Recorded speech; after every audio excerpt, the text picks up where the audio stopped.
please acknowledge that there is cause and effect in life. That a plumber in Minnesota isn't going, I got nothing to do tonight, I'm going to go agitate.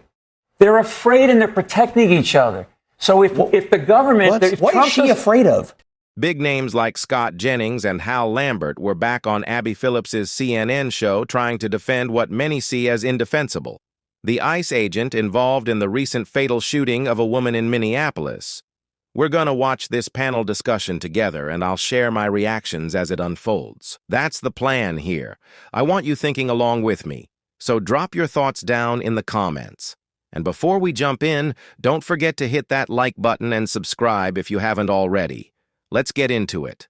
As new video emerges of the ICE shooting in Minneapolis, a divided America sees it in the eye of the beholder. This time, the angle is from the cell phone of the agent who shot and killed Renee Good in her car.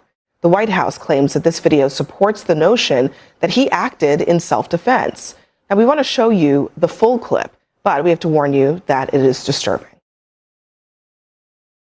That's fine, dude. I'm not mad at you. Show your face. I'm not mad at you. That's okay. We don't change our plates every morning, just so you know. It'll be the same plate when you come talk to us later. That's fine. U.S. citizen, former fucking veteran. You want to come at us? You want to come at us? I say go get yourself some lunch, big boy. Go ahead. Out of the car. Get out of the fucking car. Get out of the car. Oh! Fucking bitch. DHS says that footage backs up their story that she used her car as a weapon to hurt or kill the agent. The vice president agrees, reposting the video, saying the reality is that his life was endangered and he fired in self-defense. But critics of the administration argue the opposite. They say that it is damning to hear her say, I'm not mad at you, and hearing the officer or a officer in the video call her an effing bitch after that shooting. Now, Democratic Senator Ruben Gallego responded to Vance, questioning why the officer was filming the incident in one hand while wielding a gun in the other. He wrote, quote, no law enforcement ever trains to get in front of a vehicle. And why did he continue to shoot even after she drove away? A U.S. citizen died, and the vice president is trying to justify it. Joining us in our fifth seat is Darren Porcher, a former NYPD lieutenant.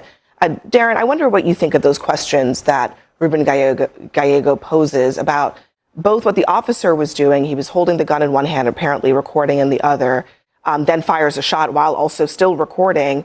And then also just where he was positioned. Does that matter?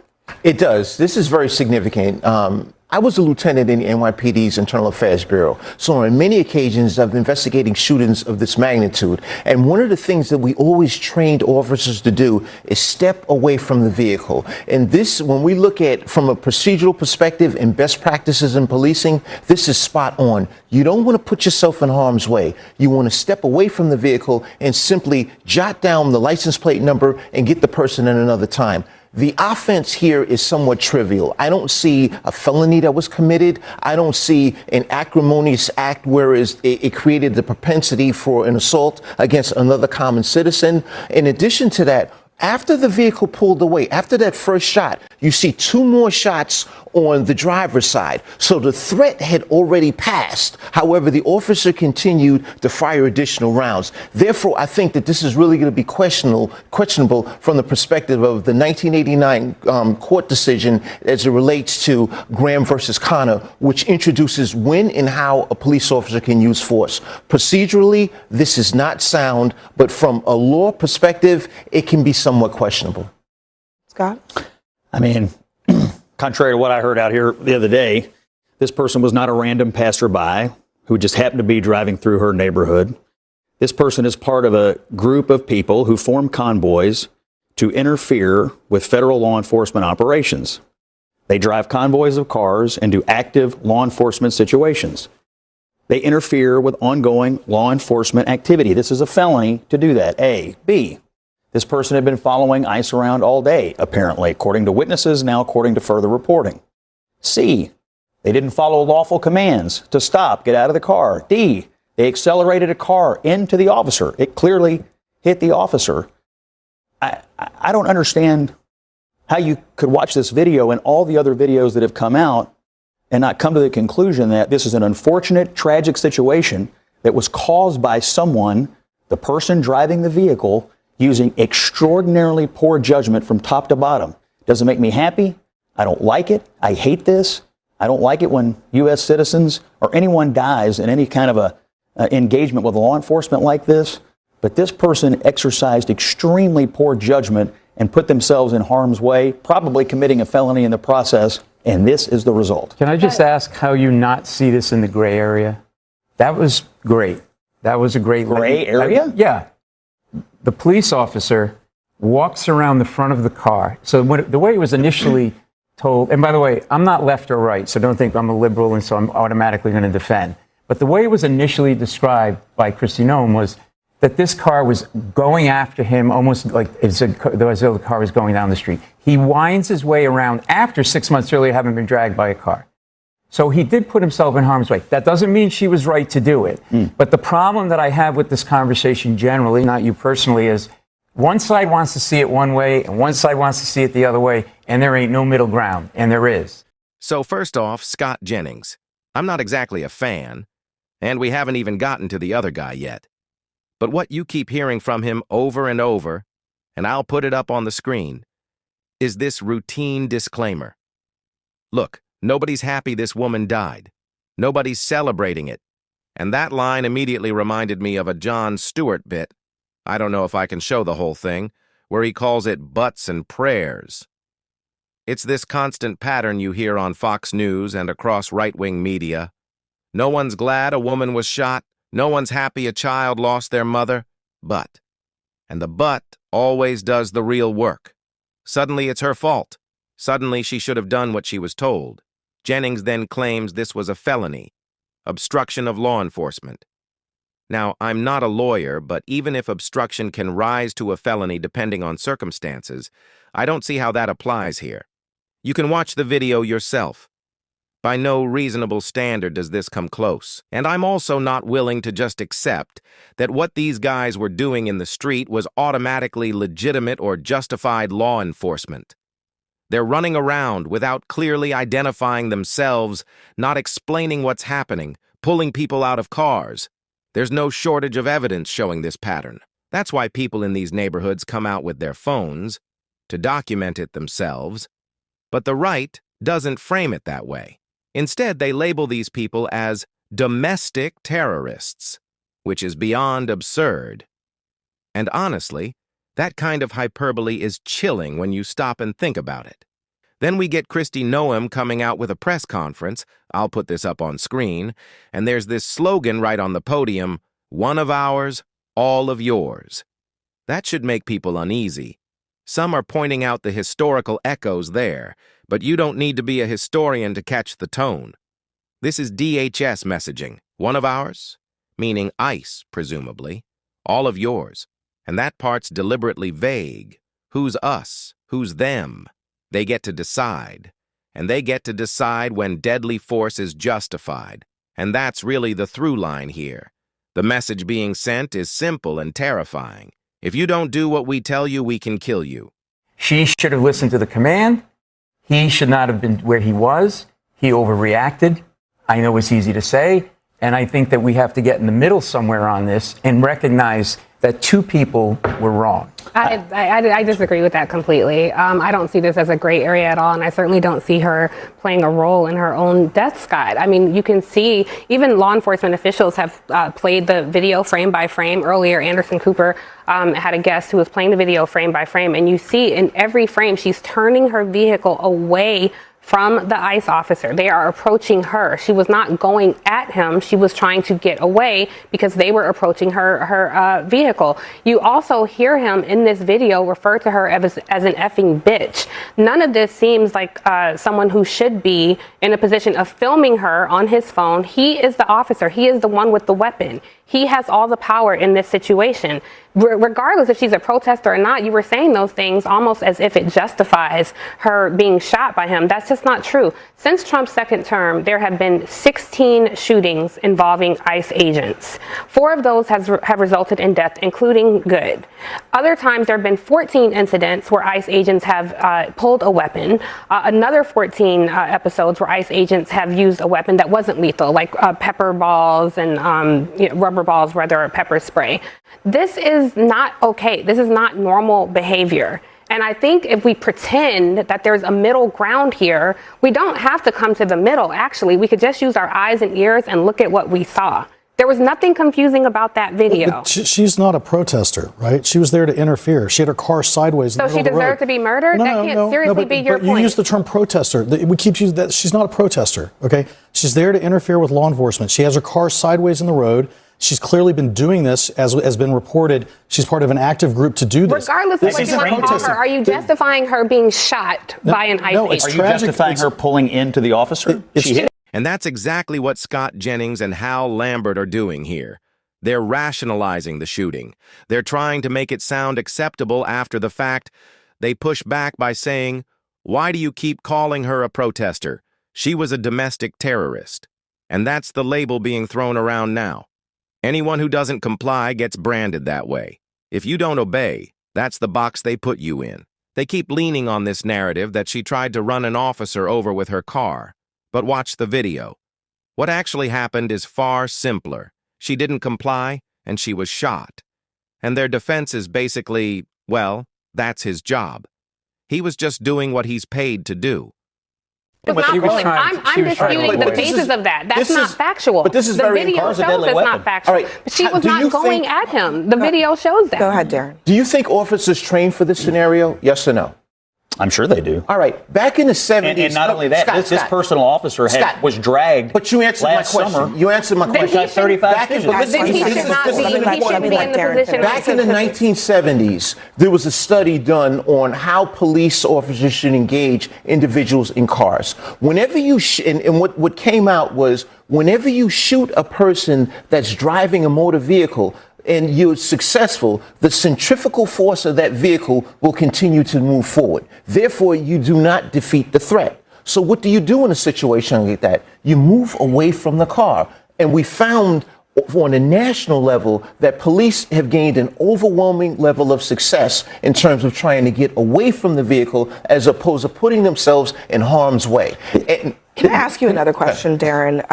The exchange, we're very focused, rightfully so, on what happened with the officer with the gun. But I'm also curious about the interaction with the other officer who approaches her window. And we see in the video, he says, "Get out of the effing car," and grabs the door handle, presumptively to try to pull her out. I have questions about that and about that tactic. And I keep hearing people talking about de-escalation being something that seems absent, not just in this situation, but in a lot of interactions that we have observed with ICE and citizens, whether they're protesters or others. The de-escalation comes with the verbal commands, and the officer may not have been successful, but at the same token, you had the ability to step away and merely jot down that license plate number and get that person another point. But what's more so significant is that officer that discharged his weapon put his fellow officer in harm's way. He could have gotten shot because when you look at the trajectory of where these bullets came, they were relatively close to the officer that was standing next to that passenger side door. Therefore, we refer to something as firearms control. We want to know where you're shooting before you discharge your weapon. Remember, after the car passed, you still had an officer that was discharging rounds at the side of the automobile. The threat had already fizzled out. The vehicle is moving forward. And as I mentioned in the earlier part, the centrifugal force of that vehicle is going to continue moving forward even if the operator is shot. And we saw the same thing happen in this video. After the lady was shot, the vehicle continued to move forward and crash into another auto. I do appreciate that they brought an actual law enforcement professional onto the panel to speak to the technical side of this. That part matters. But there's another issue here, too. You can stop right at the sheer horror of one person effectively deciding to be judge, jury, and executioner. and then watching the government immediately rush in to back him up. This guy fired 3 rounds in that moment. That alone is incredibly reckless. He could have hit innocent bystanders. He could have hit his own partner who was standing just a few feet away. That kind of decision-making in a crowded situation is wildly irresponsible. Don't you think, real quick, that I keep going back to the behavior of the officer that went up and said, "Get out of the effing car." It was very clear that he felt pretty comfortable in terms of his safety with this car and this woman. He walks up, he reaches in, he can see. So if I'm his fellow officer coming this way, I see that he's not screaming, "Gun, gun." He's not freaking out. You know that this is sort of a woman in her car. She's not really a threat. It just felt so ratcheted up for what was happening around him, that gentleman who was taking the photos with his camera. And I felt like he wasn't keying off of what was going on. We can't admit he was hit by the car, correct? Well, we don't know. We don't know if the camera. No, we don't know if the camera hit the car. He was hit by the car. We don't know if the camera was hit by the car in his hand. We don't know that. He was hit by the car. Okay, he was hit by the car. Okay, and he was hit by the car jumping out of the way. In other words, if he had not jumped out of the way, he would have been killed. I disagree. I mean, I disagree. I'm telling you this as a person that's trained for this. I'm telling you this as a former police academy instructor that trained recruits on how to evade a vehicle that's moving forward. We've done studies on this time and time again, and it's proved to be an overwhelming success if the officer steps away. And you mentioned he was hit by the vehicle. It is a problem that he was hit by the vehicle, but was he injured? Do you think there was a genuine injury? She was turning away. But he jumped. Should he wait to get crushed to death and then fight back? But even the video shows he was turning away from her. So he was raised by the car. She was not driving her car at him. I mean, we could just look at our eyes, the video, and see. They're completely locked into one way of thinking here. And I want to call out 2 specific things Hal Lambert said. He claims if the officer hadn't jumped out of the way, he would have been killed. But I've watched the video. That just isn't true. First of all, he's the one who walks in front of the car. He's circling it. She's literally saying, "I'm not mad at you, dude." She doesn't even turn the wheel until his partner aggressively yanks at the door and starts screaming at her to get out of the car. Then she turns the wheel, says something like, "Bye."